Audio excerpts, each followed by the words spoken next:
We have a lot of NHL news to get caught up on today, including several more trades ahead of the NHL Trade Deadline, including some players like Jonathan Quick and Tyler Bertuzzi, a huge signing in Boston as well with Pastrnak.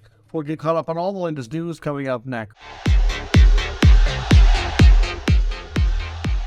So welcome back to another video here at Top Shelf Hockey. As you can see, I'm getting caught up on the news. It's been a long day for me. I've been traveling. I'm actually back in Florida for the next week or so.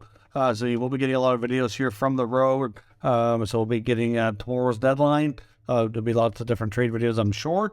But certainly not going to be for my normal home studio. So let's get caught up here on all the news. Huge day for Boston. Signing, franchise player David Pastrnak to an 8-year deal.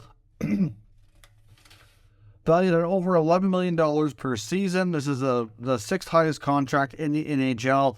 I know some might think that's a lot of money, or 2 and 20, $11.25 billion per season for Pastrnak. Full no trade clause in the first 5 years of the contract. You know what? He is a top goal scorer in this league. It will be for years to come. He's still relatively young. He's going to be the guy they continue to build around as some of the older players eventually. We think Krejci Bergeron eventually will retire. Marchand's not. Well, he's a little younger than them, but still, he's the Pastrnak is the present and the future, where those guys, their time is slowly running out. So he's well worth the money. I think if he wouldn't have signed and wouldn't have won the UFA, that he would have earned an even bigger contract somewhere else. Somebody would have paid up a ridiculous price to do that now. But the extra deadline trade that we saw with the Bruins making today, picking up Tyler Bertuzzi, that was partially affordable because of Taylor Hall and his injury causing him to go long-term injury reserve. But the Bruins pulled off a trade with division rival Detroit, picking up Tyler Bertuzzi, who was rumored to be on the block after not having a new contract in place. And there wasn't really much in the way of talks, and reports indicated that things hadn't progressed well. So the Red Wings trade Bertuzzi while retaining 50% of his salary over to the Boston Bruins. In return, they get a 2024 first-round pick. There are conditions on that. It could get bumped out a year, but a first-round pick and a 2025 fourth-round pick. So a first and a fourth for Bertuzzi. I think that's pretty good value myself. Bertuzzi's still a good player. I think he'll fit in quite nicely with the Bruins. He likes to be an agitating, pest kind of player, but he has tons of skill. So he's not on Marchand's level, but he's a similar type of player. Marchand, puts up way more numbers, and certainly I think he's a higher skill level than Bertuzzi does, but still similar style of play, and I think he'll fit in quite nicely. It's unfortunate for Detroit that things didn't work out with Bertuzzi, and no Captain Dylan Larkin, who got his big extension in place in the last day or two. Was certainly sad to see his longtime teammate go, who we played with a lot. But that's the nature of the business. Things weren't working out, and it was, unfortunately, Yzerman made a move. Of course, that's the day after he traded defenseman Philip Hronek. So I think they lost 2 big games to the Senators. They've made some trades now. They're kind of going into seller mode. I don't know if Detroit's going to continue this playoff push this year. They might take a step back. Maybe we'll see how things go. I know tonight they lost to the Kraken in overtime, but they still picked up a point. So we'll see how things go. But Detroit, I think, is going to, they're not really they're not going into a deeper rebuild. They're coming out of the rebuild still, but I think they're going to do a liner shake-up, if you will, to go into next year's what things look like. The Arizona Coyotes picked up the contract of Jakub Voracek from the Columbus Blue Jackets. Voracek likely is not going to play again. So that's, again, a lot of money now that they have tied up on basically dead money. They're paying to LTIR players so that they can pay their other active players less money because they don't want to pay any more than to get to the salary cap floor, which is, and it's unfortunate you see that. I know a lot of people are grumpy over that, and I don't blame them. I certainly understand. You would think the NHL would fuss over that because they certainly like to fuss over other things that cause cap circumvention. This is not really circumvention, but it's certainly not great business practice, in my opinion. So Voracek contract goes to the Coyotes in exchange for goaltender John Gillies going back to the Blue Jackets. We also saw Jonathan Quick flipped again, so he went to the Jackets, of course, from L.A., which was just in the last 24 hours or so. Now he's a member of the Vegas Golden Knights, so Jonathan Quick goes to Vegas in exchange for goalie Michael Hutchison and a 7th-round pick. So, and Columbus retained 50% of Quick's salary on that trade as well.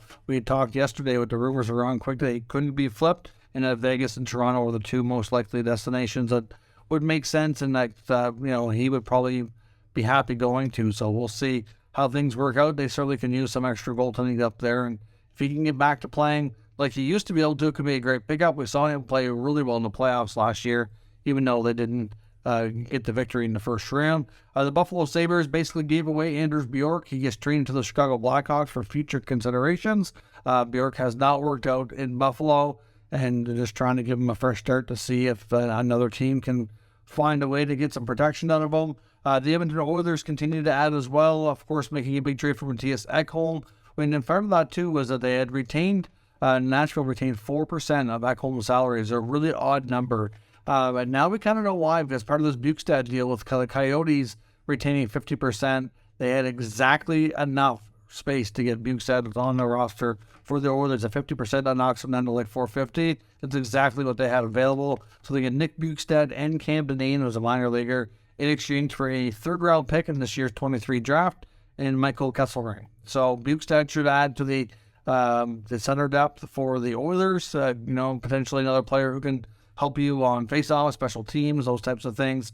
He's got a big frame, big size, fair bit of NHL experience now, so should be a nice depth piece addition there for Edmonton. And then this tonight as well, we saw the Dallas Stars announce that they've acquired Max Domi from Chicago. There was some talk that Domi might not actually be traded and might re-sign and stay in Chicago, but that's not entirely up to him, of course. The Blackhawks have traded him.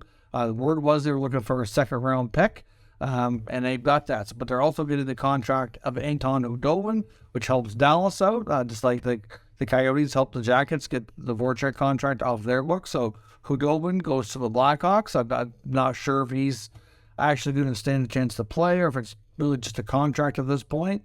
But a contract and a second-round pick to the Blackhawks in exchange for Max Domi and Dylan Wells. So Dallas gets another additional piece. I mean, Domi was having a real solid year in Chicago when him and Athanasiou both signed one-year deals. Expectation was they both might be traded at the deadline. Domi fit in nicely, played well with Keane. Might have been inflating his numbers a little bit, but that's okay for him. His next contract, as well as Chicago getting a good return. Sounds like Athanasiou might re-sign and stay. That's the latest right now, but certainly, good pickup there for Dallas. We'll see how he can fit in. And I know they wanted a player to ideally join the second line, so we'll see. I'm not sure we'll slot him in the lineup. Of course, we saw a big couple of debuts tonight as well at MSG in New York. We saw Patrick Kane make his Rangers debut, Jakob Chychrun make his Senators debut, and Derek Brassard, also one of the Senators, playing in game number 1,000. And I think out of all of three, you wouldn't expect it, but Brassard, I think, stole the show, putting up a couple of goals and helping the team, the Sens, pick up a big 5-3 victory. So they moved 2 points closer, and they're working on closing that gap to get into the playoffs. So big game there tonight, lots of other action as well. So as I mentioned, I'm on the road. I'm in Florida, so you'll see lots of videos from the road here for a little while. Though I've seen some comments on the channel earlier and just wasn't able to really respond much through the travel day, saying get to do some videos and trades happening. And fortunately, I was in the air and kind of had my hands tied. So let me know your thoughts on all of today's news down in the comments. We'll discuss further. If you're new to the channel, make sure you subscribe and stick around. We'll keep you up to date as best I can here with all the latest news, rumors, and analysis of all 32 NHL teams. Thank you for watching, and I'll catch you next time.